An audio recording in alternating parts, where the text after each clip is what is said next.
বন্ধুরা, ভিডিওটি দেখার আগে কমেন্টে নমঃবুদ্ধায় অবশ্যই লিখবেন। তাহলে চলুন এই গল্পটি শুরু করি। সমুদ্রের ঢেউয়ের সামনের তীরে এক গুরুর খুব সুন্দর আশ্রম ছিল। সেখানে যে সন্ন্যাসী থাকতেন তিনি একজন গুরু ছিলেন। তিনি তার সারা জীবন জ্ঞান আর আধ্যাত্মিকতার নামে লিখে রেখেছিলেন। সন্ধ্যাবেলায় পাশের গ্রাম থেকে কিছু যুবক ওনার কাছ থেকে জ্ঞান অর্জন করতে আসতো। এইরকমই এক সন্ধ্যাবেলায় সেই গুরুকে এক যুবক প্রশ্ন করল, গুরুজি, আমার মন বারবার অশান্ত হয়ে থাকে। প্রতিবার আমি একই ভুলের পুনরাবৃত্তি করি। আমি অতীতে যে ভুলগুলি করেছি সেগুলি নিয়ে ভাবি। আমার সাথে যা ঘটেছে তার জন্য আমি অনুতপ্ত নই, কিন্তু আমার মন সর্বদা ব্যথায় পূর্ণ থাকে। আপনি বলছেন যে ধ্যান সব দূর করবে এবং দুঃখগুলি তো অবশ্যই দূর করবে, কিন্তু আমি প্রতিদিন ধ্যান করি, কিন্তু এই ধ্যান থেকে আমার কোনো উপকার হয় না। এটা কেন হয়? আমার কি করা উচিত? দয়া করে আমাকে পথ দেখান। সকলে সমস্যার সমাধান করতে করতে সন্ন্যাসী বলতে লাগলেন, তিনি বললেন, প্রাথমিক ধ্যান সবচেয়ে বেশি কঠিন, কারণ প্রথম দিকে মানুষের মন এতে অভ্যস্ত ছিল না। সে এইদিক ওদিক ছুটে বেড়ায়, অতীতের কথা মনে করে, কিন্তু এক জায়গায় মনোনিবেশ করতে অক্ষম হয়। প্রাচীনকালে যখন কোনো শিষ্য তার গুরুর কাছে আসতেন ধ্যান শেখার জন্য, তখন গুরুরা সেই শিষ্যকে ব্রহ্ম মুহূর্তে ধ্যান করতে বলতেন, কারণ ব্রহ্ম মুহূর্ত হলো সৃষ্টির সময়। এই সময় সমগ্র প্রকৃতি এক নতুন দিন শুরু করে।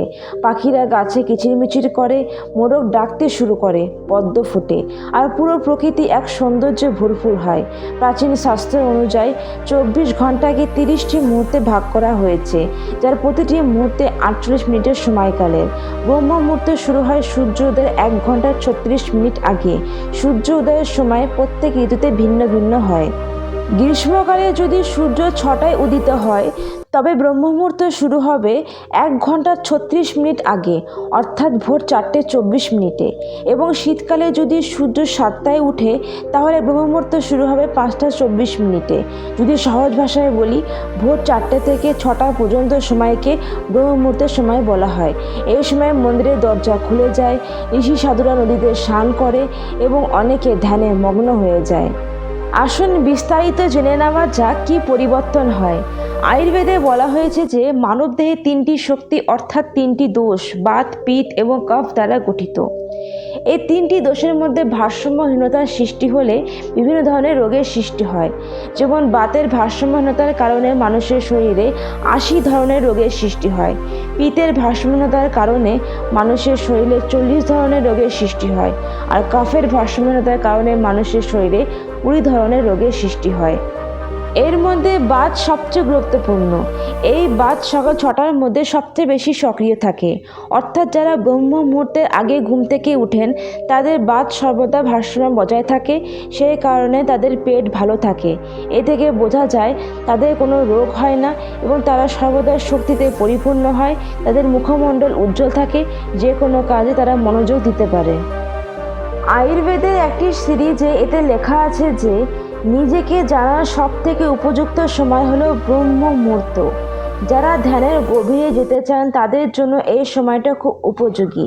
এই সময়ে প্রকৃতি নতুন সূচনা করে, তাই অতীতকে পিছনে ফেলে এই সময় দেওয়া যায়।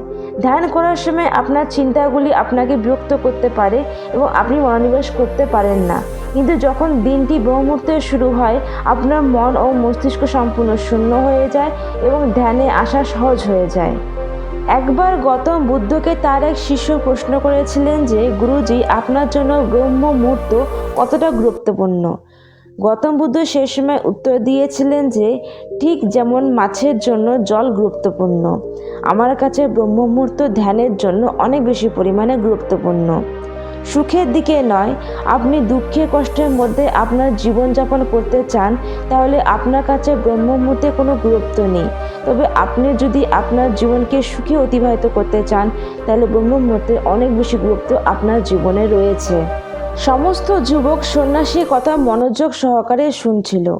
ব্রহ্ম মুহূর্তে বৈজ্ঞানিক দৃষ্টিভঙ্গি উপস্থাপন করে সন্ন্যাসী সকল যুবকদের বললেন যে পিনাল নামে একটি গ্রন্থি আছে। আমাদের মস্তিষ্কের উপরের অংশে মেলাটোনিন নামে একটি হরমোন নিঃসরণ করে, যা আমাদের দেহে সুখের সৃষ্টির কারণ হয়।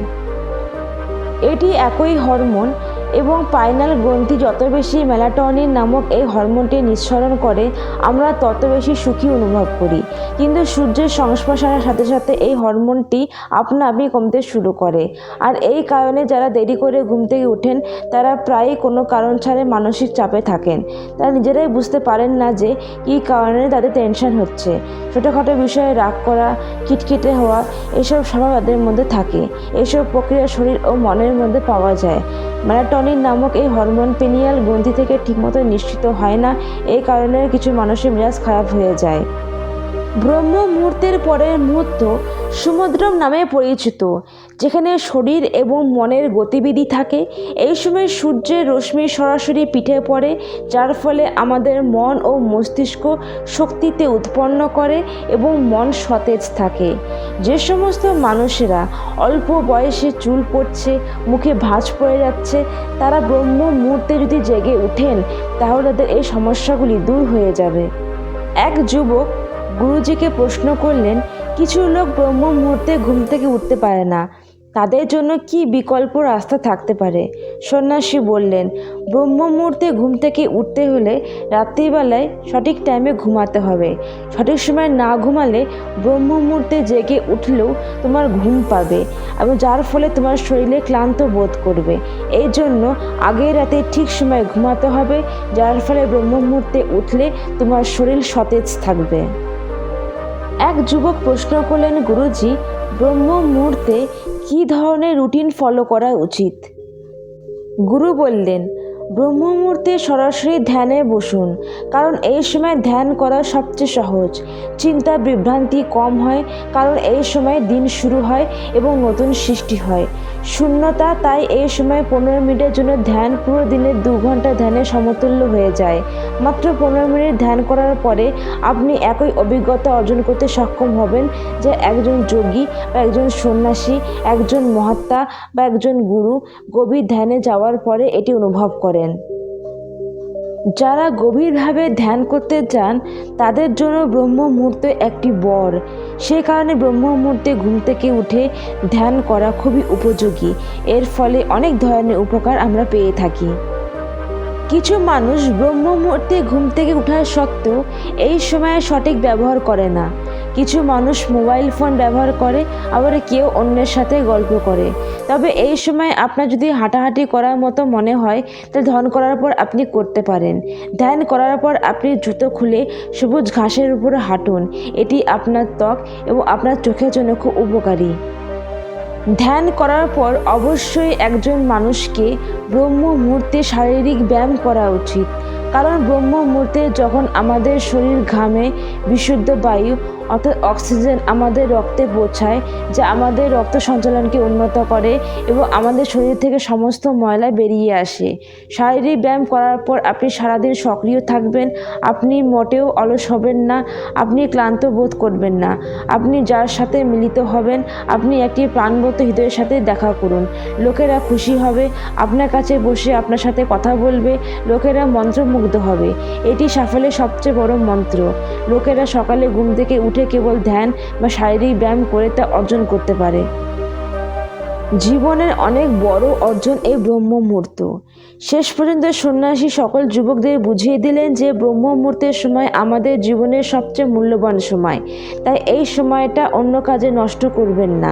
এই সময়টা আপনার আধ্যাত্মিক উন্নতির জন্য ব্যবহার করুন, মানসিক উন্নতির জন্য ব্যবহার করুন। এর ফলে এই ব্রহ্ম মুহূর্তের উপকার আপনি উঠাতে পারবেন। বন্ধুরা, ভিডিওটি ভালো লাগলে চ্যানেলটিকে অবশ্যই সাবস্ক্রাইব করো, লাইক আর শেয়ার করতে ভুলো না। ভিডিওটিকে শেষ পর্যন্ত দেখার জন্য অনেক অনেক ধন্যবাদ।